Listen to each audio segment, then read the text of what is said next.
श्रीमन्महागणाधिपतये नमः। लक्ष्मीनारायणाभ्यां नमः। उमामहेश्वराभ्यां नमः। वाणीहिरण्यगर्भाभ्यां नमः। शचीपुरन्दराभ्यां नमः। मातापितृचरणकमलेभ्यो नमः। इष्टदेवताभ्यो नमः। कुलदेवताभ्यो नमः। ग्रामदेवताभ्यो नमः। स्थानदेवताभ्यो नमः। वास्तुदेवताभ्यो नमः। सर्वेभ्यो देवेभ्यो नमः। सर्वेभ्यो ब्राह्मणेभ्यो नमः। श्रीगुरुचरणकमलेभ्यो नमः। ओम सिद्धिबुद्धिसहिताय श्रीमन्महागणाधिपतये नमः। भक्तवत्सल कृपालु प्रभु श्री रामचंद्र जी माता सीता और लक्ष्मण जी के साथ रथ पर सवार होकर मंत्री सुमंत्र जी से कहते हैं कि इस तरह से रथ को हाँकिए, इस तरह से रथ को चलाइए कि अवधपुरवासी जब जगे तो उन्हें ये न पता चले कि रथ गया तो किधर गया। इस तरह सबको छोड़कर प्रभु श्रृंगवेरपुर पहुंचते हैं। सीता सचिव सहित दो भाई श्रृंगवेरपुर पहुँचे जाई। उतरे राम देव सरि देखी कीन्ह दंडवत हर सुबिसेखी। वहां गंगा जी को देखकर, देवसरि सुरसरि गंगा जी को देखकर प्रभु श्री राम जी रथ से उतर पड़े और बड़े हर्ष के साथ प्रभु श्री राम जी ने दंडवत किया। लखन सचिव सिय किए प्रणामा सबहि सहित सुख पायौ रामा।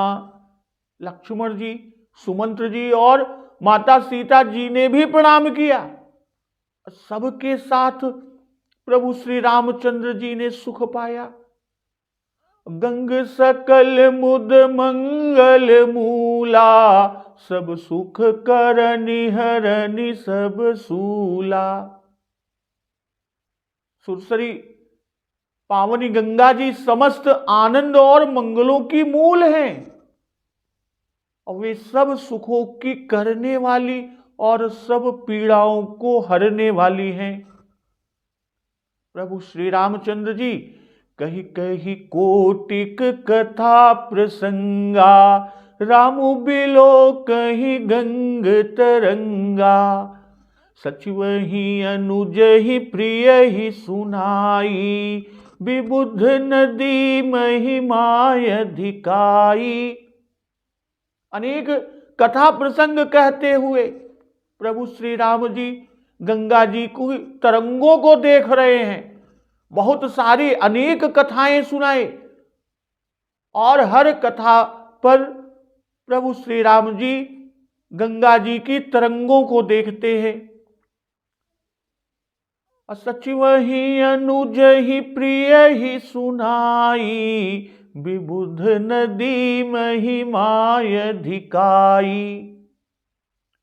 प्रभु श्री राम जी ने मंत्री सुमंत्र को, छोटे भाई लक्ष्मण को और प्रिया सीता जी को देव नदी पावनी गंगा जी की बड़ी महिमा सुनाई। और उसके बाद मज्जनु कीन्ह पंथ श्रम गयऊ सुच जलु पियत मुदित मन भयऊ। इसके बाद सबने स्नान किया, जिसे मार्ग का सारा श्रम, सारी थकावट दूर हो गई और पवित्र जल पीते ही सबका मन प्रसन्न हो गया। सुमिरत जाहि मिटई श्रम भारू तहि श्रम यह लौकिक व्यवहारू।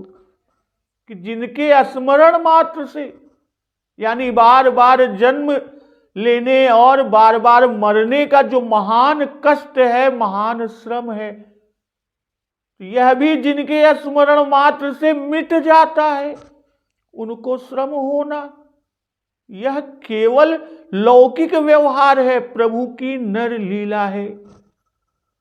शुद्ध सच्चिदानंदमय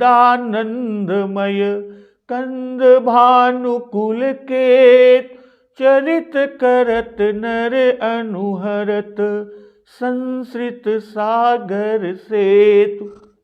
शुद्ध यानी प्रकृति जन्य त्रिगुणों से रहित मायातीत दिव्य मंगल विग्रह सच्चिदानंद कंद स्वरूप सूर्य कुल के ध्वजारूप भगवान प्रभु श्री रामचंद्र जी मनुष्यों के समान, मनुष्यों के सदृश इस तरह चरित्र कर रहे हैं जो संसार रूपी समुद्र के पार उतरने के लिए पुल के समान है।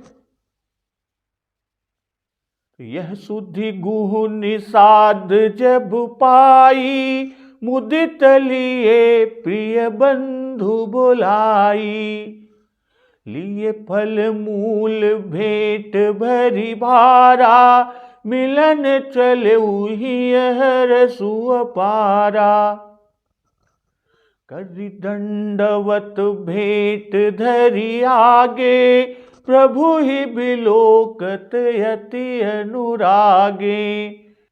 सहज स्नेह बिबस रघुराई, पूछी कुशल निकट बैठाई।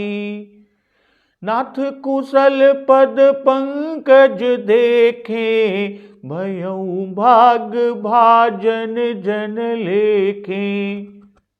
देव धरनि धनु धामु तुम्हारा, मैं जनु नीचु सहित परिवारा। कृपा करिय पुर धारिय पाऊ, थापिय जनु सब लोग सिहाऊ। कहु सत्य सब सखा सुजाना, मोहि दीन पितु आय सुआना। बरस 4 बासुबन, मुनि व्रत बेसु आहारु। ग्राम बासु नहीं उचित सुनी, गुहहि भयउ दुख भारु। जब प्रभु शुद्ध सच्चिदानंदमय कंद भानुकुल केतु नर लीला कर रहे हैं, और यह नर लीला संसार रूपी समुद्र के पार उतारने के लिए पुल के समान कार्य करेगा। और जब निषादराज गुह ने यह खबर पाई, यह शुद्धि गुह निषाद जब पाई, तब लिए किसको? मुदित लिए प्रिय बंधु बुलाई। तब आनंदित होकर निषादराज गुह ने अपने प्रियजनों और भाई बंधुओं को बुला लिया, और साथ ही लिए फल मूल भेंट भरी भारा। मिलन चलेउ हरसु अपारा।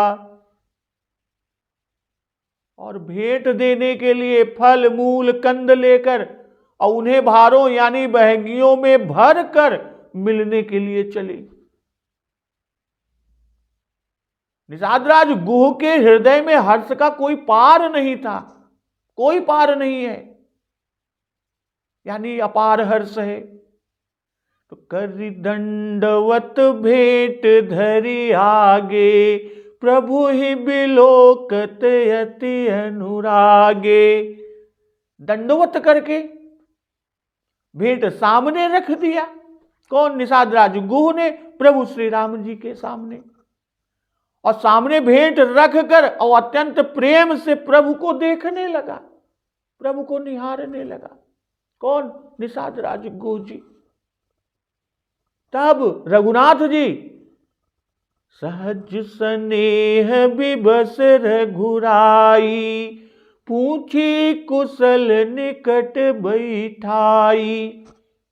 तब श्री रघुनाथ जी ने स्वाभाविक स्नेह के वश होकर निषाद राज गुह को अपने पास बैठाकर और उनसे कुशल क्षेम पूछा।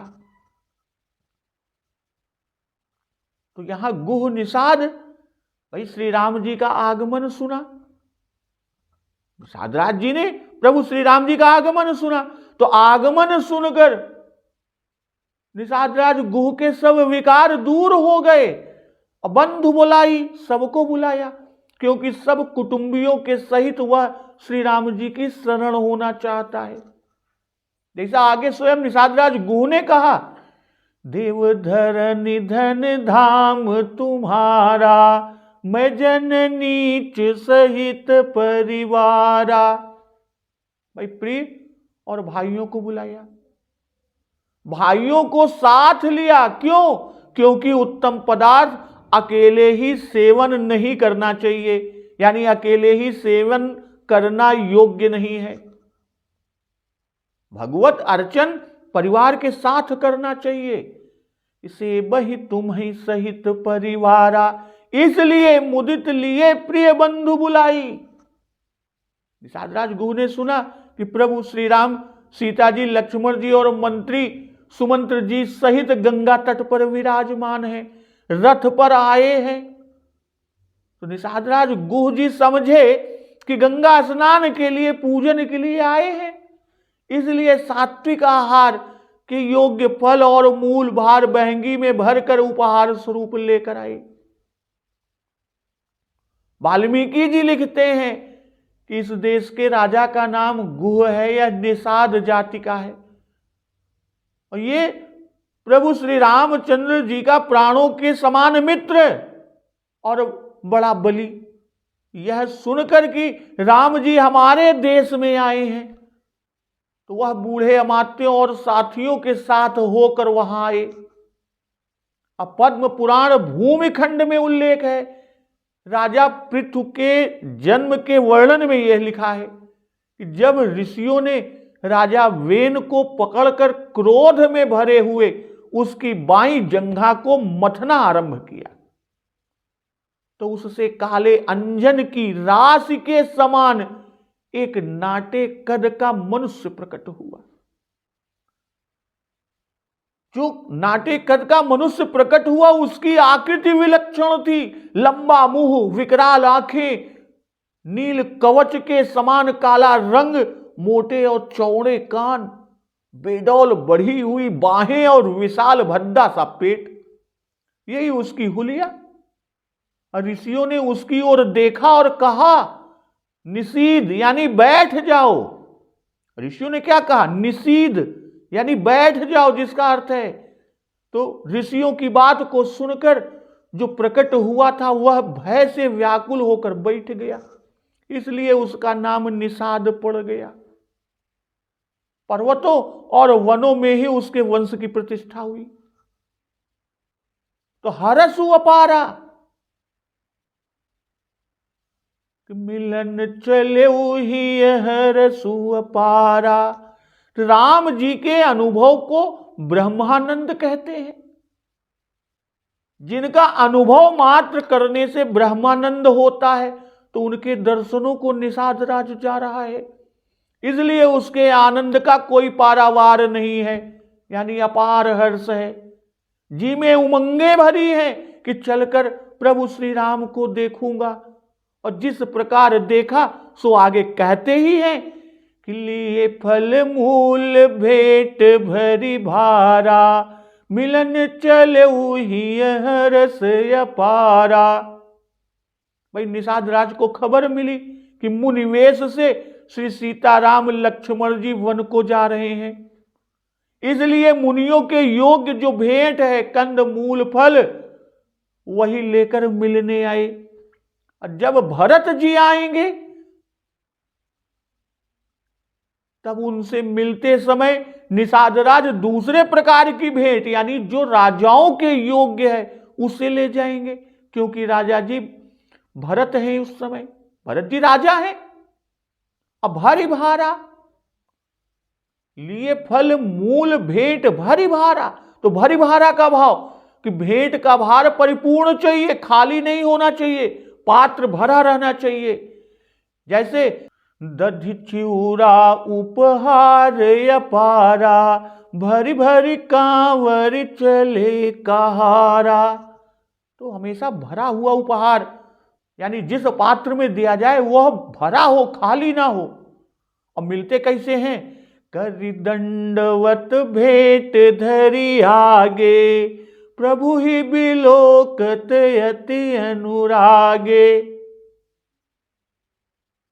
पहले अपनी देह अर्पण किए, फिर सब भेंट श्री राम जी को अर्पण किए। ये तो वाह्य इंद्रिय और पदार्थ हुए, उनको अर्पित किए। समर्पण करने के बाद, यानी वाह्य पदार्थ और इंद्रियों के समर्पण करने के बाद अंतःकरण यानी भीतर की इंद्रियों को निषाद राज प्रभु श्री राम जी को समर्पण कर रहे हैं। इसलिए प्रभु ही बिलोकत अति अनुरागे। भाई अनुराग मन का धर्म है, तो मन, बुद्धि और चित्त को प्रभु के दर्शन में लगा दिया। जैसे राम लखन सी सुंदरताई, सब चित वही चित मन मतिलाई। उसी तरह निषाद राज जी मन, बुद्धि और चित्त को प्रभु श्री राम जी के दर्शन में लगा दिए। सहज स्नेह बिबस रघुराई, पूछी कुशल निकट बैठाई। श्री रघुराई प्रभु श्री रामचंद्र जी सहज प्रेम के वश हैं।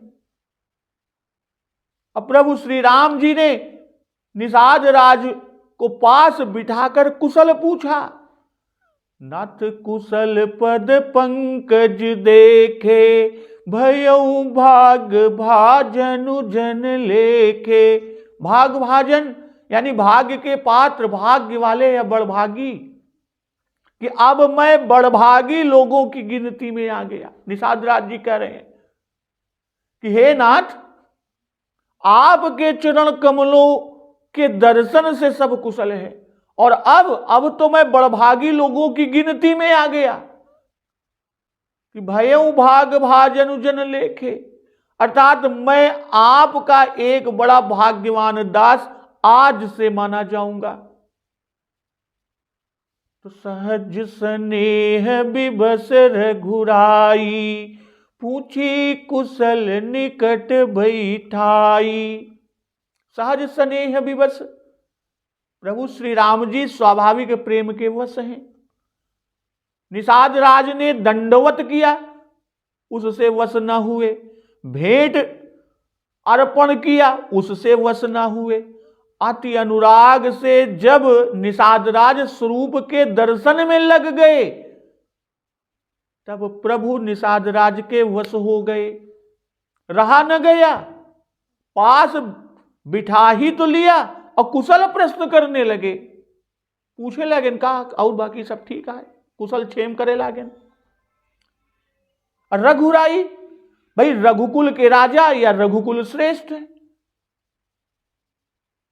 आप तो राजा हैं, तो इनके यहां क्या पदार्थ नहीं है जिसकी उन्हें चाह हो? सभी कुछ तो है, इसलिए ये भेंट से वश नहीं हो सकते। भाई अन्य राजा सेवा करने पर भी वश में नहीं होते कि भूप सुसेवित बस नहीं लेखिए। और रघुराई केवल निष्कपट स्नेह मात्र से विशेष वश में हो जाते हैं। अब पूछी कुशल, वाल्मीकि रामायण में वाल्मीकि जी लिखते हैं कि गुह यह प्रसन्नता की बात है। किस तरह कुशल पूछे?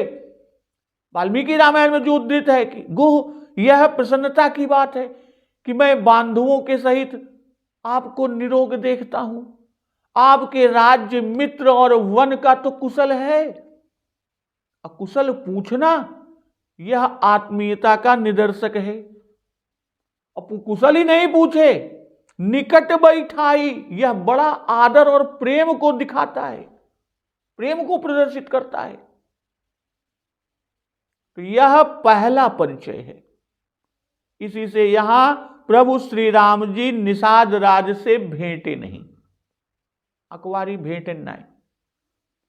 जब निषाद राज भरत जी के साथ चित्रकूट आएंगे उस समय कि केवट भेटे राम, निकट बैठाना, कर गहि निकट बैठाना, परम निकट बैठाना, और कर गहि परम निकट बैठाना, ये उत्तरोत्तर धीरे धीरे अधिकाधिक प्रेम और आदर के दिग्दर्शक हैं, निदर्शक हैं।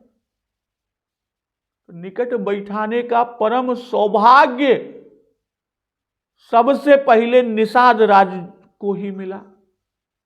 नारद जी के समान ही निषाद राज का यह भाग्य है, क्योंकि नारद जी को भी जब प्रभु के पास वैकुंठ में गए थे तो प्रभु ने स्वागत पूछ निकट बैठारे, तो यह भाग्य सुग्रीव जी को नहीं मिला। विभीषण को भी अनुज सहित मिल ढिग बैठारी, और श्री सनकादिक जी को हाथ पकड़कर बैठाए पर निकट नहीं बैठाए। कर गहि प्रभु मुनिवर बैठारे। और श्री हनुमान जी का सौभाग्य तो सबसे उत्कृष्ट है, उनको तो प्रभु श्री राम जी ने कर गहि परम निकट बैठावा। तो निषाद राज जी को अपने पास बैठाते हैं, जब उनसे कुशल पूछते हैं तो निषाद राज जी कहते हैं कि नाथ कुशल पद पंकज देखे, भयउ भाग भाजन जन लेखे। भाई चरण कमल कुशल के कारण है, मूल है, इसी से उन चरण कमलों के दर्शन से कुशल होना कह रहे हैं कि कुशल मूल पद पंकज देखी, मैं तिहु काल कुशल निज लेखी। भाई चरण के दर्शन से जन की गणना में हो गया, अर्थात जिन्होंने आपके चरणों की भक्ति की वे भाग्यवान जन हो गए, और उन्हीं चरणों का मुझे दर्शन प्राप्त हुआ, इसलिए मैं भी भाग्यवान जन बन गया। भयउ भाग भाजन जन लेखे। श्री सुमित्रा अंबा जी ने भी कहा है कि भूरि भाग भाजन भयउ, मोहि समेत बलि जाऊं, और जो तुम्हारे मन छाणी छल, कीन्ह राम पद ठाऊं। श्री राम जी के चरणों में मन का दृढ़ता पूर्वक लग जाना ही सहज स्नेह है। और यहां लक्ष्मण जी और श्री निषाद राज के प्रेम की समता को दिखा रहे हैं कि निषाद राज का प्रेम केवल श्री राम जी के रूप दर्शन प्रभाव का ही परिणाम है। अभी तक वे जानते नहीं कि राम ब्रह्म परमार्थ रूपा है। यह मर्म लक्ष्मण जी समझाएंगे, तब फिर गुरु और शिष्य की समता देख पड़ेगी। कुशल प्रश्न करने पर निषादराज गुह जी ने हाथ जोड़कर कहा कि हे लोक पावन, मैं धन्य हूं, आज मेरा जन्म लेना सफल हो गया। देवधर निधनु धाम तुम्हारा, मैं जनु नीचु सहित परिवारा। हे देव, यह पृथ्वी, धन और घर सब आपका है।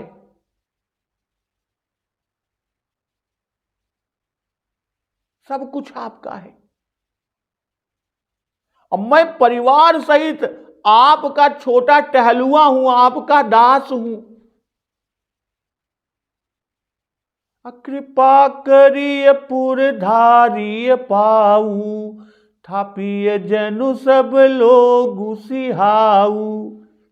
कृपा करके नगर में चलिए और इस अपने दास की प्रतिष्ठा को बढ़ाइए, जिससे सब लोग सिहावें, अर्थात प्रशंसा करें कि धन्य भाग इस निषाद के कि जिसके घर श्री राम जी आए हैं। तो हमारे भाग्य ऐसे न हुए। कहु सत्य सब सखा सुजाना, मोहि दीन पितु आय सुहाना। तब प्रभु श्री रामचंद्र जी कह रहे हैं कि हे चतुर सखे,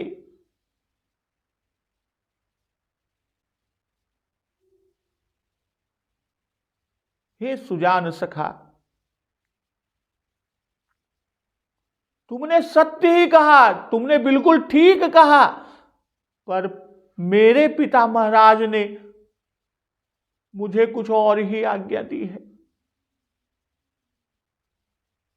वाल्मीकि जी लिखते हैं कि निषाद राज गुह भोजन की सामग्री और अर्घ लेकर राम जी के पास आए और प्रार्थना कर रहे हैं कि हे महाबाहो, आपका स्वागत है, मेरे राज्य की समस्त पृथ्वी आपकी ही है, हम सब आपके सेवक हैं, आप इस राज्य का शासन करें। आपके लिए जैसी अयोध्या है वैसा ही इस देश को भी अपना ही समझिए। और वहीं गोस्वामी तुलसीदास जी कह रहे हैं कि पहले वहां राज्य अर्पण किया, वैसे ही यहां पहले धरनीपद को कहा। निषाद राज की आत्मसमर्पण भक्ति को यहां बाबा गोस्वामी तुलसीदास जी कह रहे हैं कि कृपा करिय पुरधारिय पाऊ, थापिय जनु सब लोग सिहाऊ। भाई संध्या का समय है और इस समय सारे लोग पुर में जाकर रहते हैं। और दूसरा भाव कि वहां सब सुख का सामान है। आप चक्रवर्ती राजा के पुत्र हैं तो हमारे घर कैसे जाएंगे, यह सोचकर कहा निषाद राज ने कि कृपा करिए। भाई बड़े लोगों से बोलने का यह एक ढंग भी है कि मैं बहुत छोटा हूं, निषाद जाति का हूं, आपको घर ले जाने योग्य नहीं हूं, आप कृपा करके चलें, चलकर घर को पवित्र कर दीजिए। आगच्छयामो नगरम पावनम कुरु मे गृहम, आध्यात्म रामायण में भी उल्लिखित है। तब प्रभु श्री रामचंद्र जी ने क्या कहा कि कहु सत्य सब सखा सुजाना, मोहि दीन पितु आय सुहाना। कि तुमने जो कुछ भी कहा मेरे प्रिय सखा, मेरे सुजान सखा, कि धरनी धाम तुम्हारा, ये सभी बातें सत्य हैं। तुम सखा हो और सखा को जैसा चाहिए वैसा ही तुमने कहा भी, क्योंकि तुम सुजान हो। और तुमने जो कुछ कहा वह सब हृदय से कहा है, कुछ बनाकर नहीं कहा, बनावटी नहीं कह रहा है। सखा संबोधन का भाव कि मित्र के घर जाने में संकोच नहीं होना चाहिए, और मुझे भी कोई दिक्कत नहीं, कोई संकोच नहीं, पर पिताजी की आज्ञा नगर में जाने की नहीं है। तो कहा कि कुछ और आज्ञा है, तो वो आज्ञा क्या है? पिता की आज्ञा कि नगर में जाने की आज्ञा नहीं है, और आज्ञा का पिताजी महाराज का पालन हमारा धर्म है। और तुम तो सुजान हो, जानते ही हो कि संकट सहकर भी धर्म को निभाना चाहिए, इसी से नगर में नहीं जा सकता। श्री राम जी का सखा बनने का पहला सम्मान श्री निषाद राज जी को ही मिला, पीछे सुग्रीव को और अंत में विभीषण जी को। पर इन तीनों में पूर्ण निष्काम और अमानी तो निषाद राज ही हैं। अध्यात्म रामायण में जो लिखा है कि राज्यम ममई तत्ते सर्वम त्वम सखा में अति वल्लभा, तुम्हारा यह संपूर्ण राज्य मेरा ही है और तुम भी मेरे अत्यंत प्रिय सखा हो।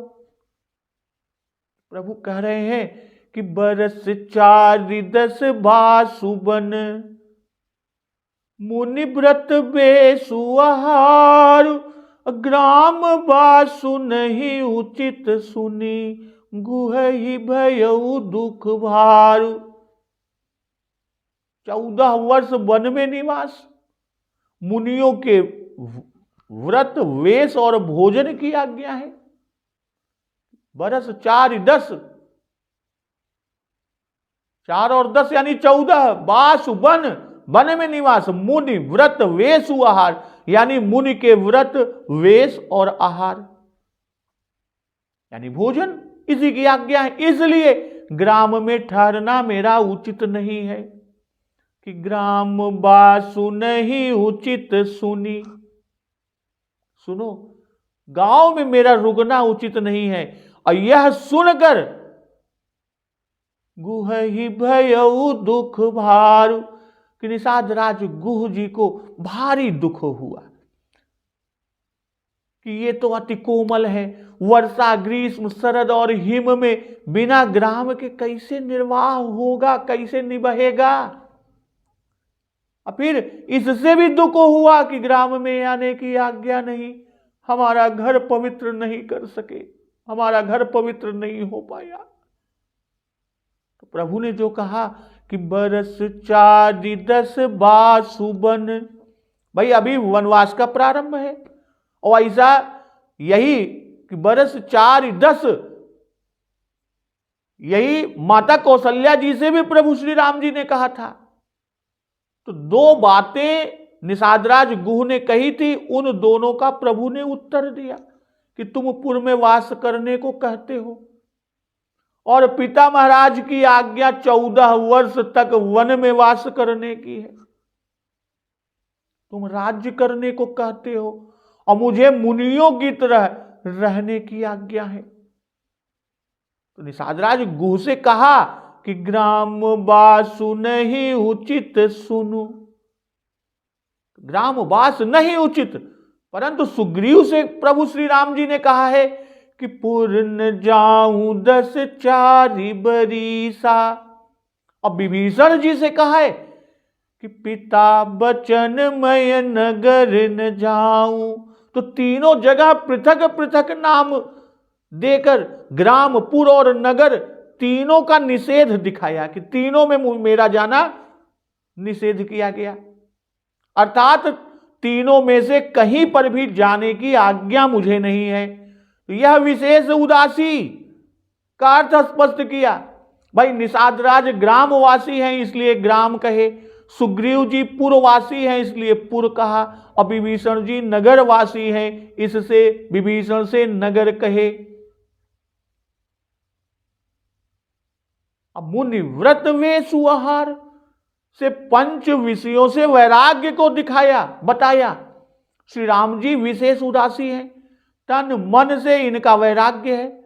वनवास से रूप और विषय से विरोध है। मुनि व्रत से रस विषय से विरोध, और मुनि व्रत नीरस है। और मुनिवेश से गंध विषय से विरोध, और मुनि आहार से शब्द विषय से विरोध, और ग्राम वास तथा स्पर्श विषय से विरोध है। राम लखन सिय रूप निहारी, कहीं सप्रेम ग्राम नर नारी। प्रभु श्री राम लक्ष्मण और माता सीता जी का रूप देखकर जो गांव के स्त्री पुरुष हैं वे स्त्री पुरुष प्रेम सहित कहते हैं, कहाँ सप्रेम, कौन, ग्राम नर नारी, गांव के सभी स्त्री पुरुष। और क्या कह रहे हैं, ते पितु मातु कहु सखी कैसे, जिन्ह पठये बन बालक से। सखियां कह रही कि हे सखी कहो जरा तो वे माता पिता कैसे हैं कि जिन्होंने ऐसे सुंदर सुकुमार बालकों को वन में भेज दिया। उसमें से एक कहीं भले भूपति कीन्हा, लोचन लाहू हम ही विधि दीन्हा। और दूसरी सखी कहती है कि राजा ने जो किया अच्छा किया। एक कहीं भल भूपति कीन्हा, क्यों कि लोचन लाहू हम ही विधि दीन्हा, कि ब्रह्मा यानी विधि ने हमें नेत्रों का लाभ दिया। तो ऐसे कोमल सुंदर बालक क्या वन के योग्य हैं? अर्थात कदापि नहीं। वह ग्राम के गांव के नर नारी कह रहे हैं। पहले निषाद राज जी ने खबर पाई, इससे वह पहले मिलने आए, और जब पूर्ववासियों को खबर मिली तब वे भी देखने के लिए चले। और कहीं सप्रेम ग्राम नर नारी कि इनमें प्रेम है, तभी तो इन्हें तरस आता है, और कह रहे हैं कि क्या इनके माता पिता ऐसे सुंदर सुकुमार कुमारों पर भी प्रेम नहीं करते। लगता है कि वो बड़े कठोर हैं, यानी वो उनके माता पिता बड़े कठोर जान पड़ते हैं। ते पितु मातु कहु सखी कैसे, जिन्ह पठे बन बालक ऐसे। भाई संसार में तो कोई ऐसा नहीं होगा जिसे ये प्रिय न लगते हो, यानी प्रभु श्री राम, लक्ष्मण जी और माता सीता जी। फिर भला माता पिता को ये कैसे अप्रिय लगे, यह आश्चर्य है, बड़ा आश्चर्य। इसलिए वह एक दूसरे से पूछती हैं कि वे माता पिता कैसे हैं। सखियां एक दूसरे से कह रही हैं, पूछ रही हैं कि इनके माता पिता कैसे हैं। ऐसा ही भरत जी ने कैकेयी जी से पूछा है कि इसको जीव जंतु जग माही, जहि रघुनाथ प्राण प्रिय नाही। भेयति सहित राम ते तो ही, को तू हसी सत्य कहु मोही। यही यमुना तटवासी स्त्री पुरुषों ने कहा कि ते पितु मातु कहु सखी कैसे, जिन्ह पठे बन बालक ऐसे। जो कहा कि हो ही स्नेह विकल नर नारी, वही व्याकुलता, और कहीं सप्रेम ग्राम नर नारी। अते पितु मातु कहु सखी कैसे, जिन्ह पठे बन बालक ऐसे।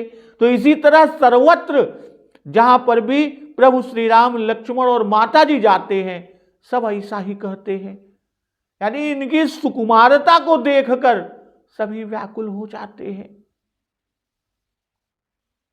तो एक कहीं भल भूपति कीन्हा, लोचन लाहु हमहि विधि दीन्हा।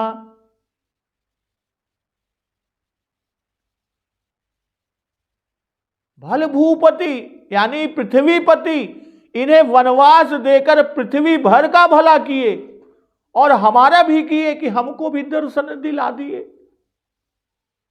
पहले तो राजा को दोष दिया, और उस पर दूसरे ने उसकी बात का खंडन किया कि पृथ्वीपति को ऐसा ही चाहिए, नहीं तो दर्शन कैसे होते बताओ। वन न मिलता तो यहां आते ना, और यहां आते ना तो हमको दर्शन का लाभ न मिलता। इसी बहाने तो दर्शन मिला कि लोचन लाहु हमें विधि दीना, कि विधि की प्रेरणा से, ब्रह्मा जी की प्रेरणा से ही ये इस मार्ग से आए हैं, और नहीं तो और किसी मार्ग से चले जाते। तब निषाद पति उरे अनुमाना, तरु सिंसुपा मनोहर जाना। तब निषाद राज ने हृदय में विचार किया, उरे अनुमाना, हृदय में अनुमान किया, विचार किया, और क्या कि तरु सिंसुपा मनोहर जाना। तो अब सिंसुपा का वृक्ष सुंदर है कि इसी के नीचे प्रभु को वास कराएं, और ऐसा जानकर ले रघुनाथ ही ठाऊ दिखावा, कहु राम सब भांति सुहावा। रघुनाथ जी को ले जाकर वह स्थान दिखाए, वह ठाव जहां पर रुकना था। श्री रामचंद्र जी ने कहा कि यह सब तरह से सुंदर है कि कहु राम सब भांति सुहावा। पुरजन करि जोहारु घर आए, रघुबर संध्या करन सिधाए। श्री रामचंद्र जी ने कहा जब सब तरह सुंदर है, तो पूर्ववासी प्रणाम करके घर लौटे, और रघुवर प्रभु श्री राम जी संध्या करने चले गए। निषादपति उरे अनुमाना, निषादपति का भाव कि ये भी राजा हैं। भाई राजाओं के ठहरने योग्य स्थान राजा ही अनुमान कर सकता है, इसलिए अनुमान करने में राजा संबंधी नाम को बाबा गोस्वामी तुलसीदास जी दे रहे हैं। और इसका सोचा हुआ स्थान श्री रामचंद्र जी को पसंद आया ही, और क्यों ना आता। शीशम के वृक्ष चैत्र वैशाख में फूलते हैं, उनके पुष्प बहुत मधुर सुगंध वाले और मनोहर होते हैं। और निषादराज जानते थे कि सुचि सुविचित्र सुभोगमय सुमन सुगंध सुबास तहसीय राम शयन निसी, इसलिए उन्होंने सुमन सुगंध वाला स्थान चुना। और चुनकर ले रघुनाथ ही ठाऊ दिखावा, कहू राम सब भांति सुहावा। राजा का चुना हुआ स्थान था, फिर दिखाने की जरूरत ही क्या थी। श्री रामचंद्र जी का मन रखने के लिए निषादराज प्रभु श्री रामचंद्र जी को दिखाने ले गए, और प्रभु श्री राम जी ने निषादराज का मन भी रखा। इसी से स्थान की प्रशंसा की कि सब भांति सुहावा, अर्थात स्थान सुंदर है, गंगा जी के निकट है, ग्राम के बाहर है, समभूमि है, स्वच्छ है, छाया सघन है, और हमारे भक्त निषादराज का पसंद किया हुआ है। यद्यपि निषादराज, निषादपति और रघुनाथ जी दोनों ही राजा हैं, फिर भी निषादराज अपने को सेवक ही मानते हैं। इससे ठाव दिखाना अपना कर्तव्य समझते हैं। और मैं जन नीच से दास्य भाव और दीनता को प्रकट कर रहे हैं। कहे राम, राम शब्द की स्थान को देखकर उनको आनंद हुआ, और निषादराज से सहमत होकर निषादराज को भी आनंद दिए। पुरजन करि जोहारु घर आए, रघुबर संध्या करन सिधाए। जब निषादराज स्थान दिखाने गए तब पुरवासी भी साथ गए और प्रणाम करके वहां से घर आए। तब रघुनाथ जी संध्या करने गए। कहने का भाव कि पुरवासी मारे प्रेम के राम जी के पीछे साथ साथ चले आए। इसी से उनको छोड़कर उनके प्रेम से संध्या करने नहीं गए प्रभु। और जब सब चले गए तब प्रभु संध्या करने गए, और संध्या होने के कारण पुरवासी घर लौट गए, नहीं तो छोड़कर अभी ना आते। अब वेदोक्त धर्म की मर्यादा प्रभु रखते हैं, इसी से संध्या करने गए। अरह संध्याम उपासित, भाई द्विजों का मुख्य धर्म है संध्या। श्री राम जी रघुकुल श्रेष्ठ हैं, श्री राम जी धर्म मर्यादा का पालन क्यों नहीं करेंगे। और संध्याहीन द्विज असुचि है, अपवित्र है, उसको अन्य स्रोत स्मार्त पौराणिक कर्म करने का अधिकार नहीं है। अगुह संवारी साथरी डसाई, कुस किस लय मय मृदुल सुहाई। निषादराज ने कुछ और नवीन कोमल पत्तों से युक्त कोमल यानी गुलगुली सुंदर साथरी सजाकर बिछाई। बिछौना असुचि फल मूल मधुर मृदु जानी, दोना भरी भरी राखे सी पानी। पवित्र मीठे और कोमल फल पहचान कर और मूल दोनों में भर भर कर लाकर रखे, और पवित्र मीठा जल भी लाकर रखे। पहले कुश बिछाकर तब ऊपर से पत्ते बिछाए। साथरी डसाई अकुश किसलय मय मृदुल सुहाई। इसी से पहले कुश कहे फिर किसलय संवार कर बिछाए। अकुश किसलय मय, भाई कुश किसलय बहुत है, इसलिए साथरी ऊंची होने से मृदुल है, गुलगुली है। यह साथरी श्री सीताराम जी के शयन के लिए निषादराज ने स्वयं बिछाई, क्योंकि निषादराज जी जानते हैं कि श्री सीताराम जी का क्षीर फेन मृदु विशद सुहाई सैया पर शयन करने का अभ्यास है। आदत है। इसलिए निषाद राज ने पहले तो सुगंध युक्त शीशम तरु के नीचे स्थान को चुना, सैया भी मृदुल सुहाई बनाई, गंगा तट के वृक्ष लताओं के मृदु पत्तों से बनाई, इसलिए शुचि भी है, पवित्र है। राजमहल में चारु चंदोवा, तो इधर गंगा नदी पर निशापति चंद्रमा ही चंदोवा है। श्री सीताराम जी को परिस्थिति के अनुसार जितना सुख देना संभव था, उतना सुख निषाद राज ने प्रयत्न प्रेम परिपूर्ण हृदय से किया। सुग्रीव विभीषण ने ऐसा नहीं किया, क्योंकि वे अपने को राजा ही मानते थे और निषाद राज जी अपने को सेवक मानते थे।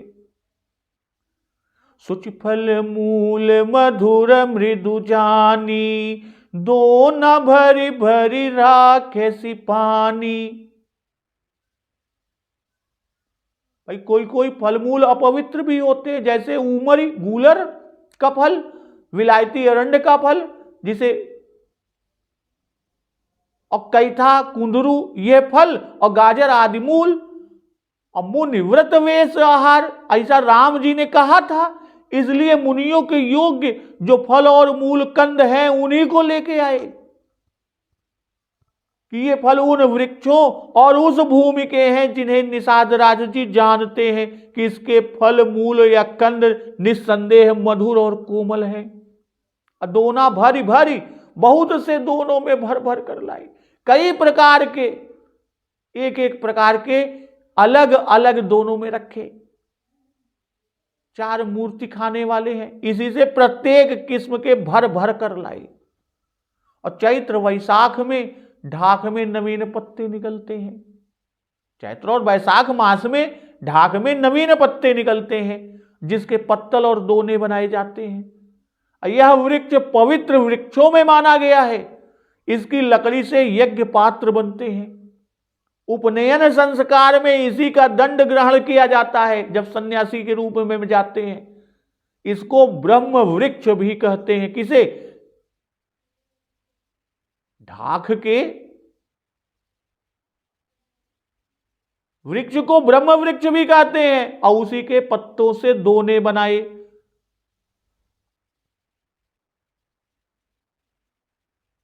लोग आज भी ऐसा दोना और घट पत्तों का बना लेते हैं। तो सीय सुमंत्र भ्राता सहित कंद मूल फल खाई, शयन कीन्ह रघुवंश मणि पाय पलोटत भाई। श्री सीता जी, सुमंत्र जी, भाई लक्ष्मण जी समेत कंद मूल फल खाकर श्री रघुकुल श्रेष्ठ प्रभु श्री राम जी ने शयन किया, यानी सो रहे, और भाई लक्ष्मण जी प्रभु के चरण चाप रहे हैं, उनके चरण दबा रहे हैं। पहले कहा कि सुचि फल मूल मधुर मृदु जानी, दो न भरी भरी राखे सी पानी। तो लाने में कंद का नाम नहीं, कंद मूल फल खाई, खाने में बता रहे हैं कि कंद भी दोनों में रख कर लाए। कंद भी मूल ही है भाई, गूदेदार और बिना रेशे की खाने योग्य जड़ों को लोग कंद कहते हैं। अब मूल की एक किस्म कंद भी है। तो पहले स्त्री को, फिर वृद्ध को और लड़के को भोजन देकर तब आपने भोजन किया, प्रभु श्री राम जी ने भोजन किया, और यही धर्म है। ऐसा करना रघुकुल श्रेष्ठ के योग्य ही है। इसी से बड़ाई रघुवंश मणि। बालकांड में भी जब प्रभु ऋषियों के साथ थे तो ऋषियों को साथ में लेकर भोजन किए थे, तब भी यही कि ऋषय संग रघुवंश मणि करी भोजन विश्राम। और चरण सेवा लक्ष्मण जी ने की।